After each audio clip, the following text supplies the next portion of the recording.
నాకొక్కడే కొడుకమ్మా, వాంతోటే ఏగలేకపోతున్నాం. ఇల్లు వీకి పందిరేస్తాడు.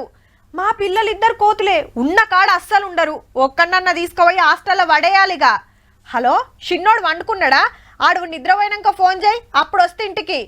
నేనే రోజు స్నానం చేపిస్తా కదా, ఇవాళ నువ్వు చేపిస్తే కాదా?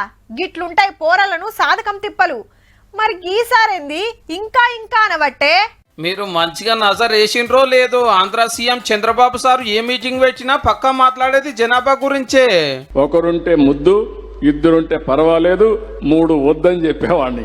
అప్పట్లో మస్తు ప్రచారం చేసిర్రు, పిల్లల్ని ఎక్కువ తక్కువ కనద్దు, కష్టాలు పడద్దని. మరి ఇప్పటి మాట ఏంది సారు?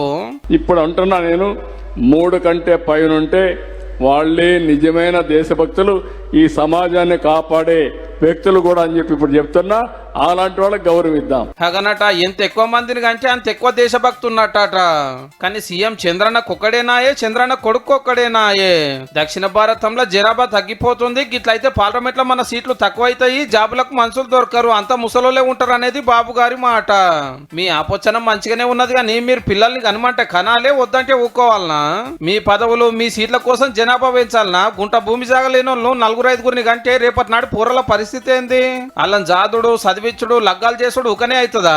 అప్పుడు వద్దన్నులే ఇప్పుడు కనమంటున్నారు, రేపు మళ్ళీ ఏమంటారో మరి.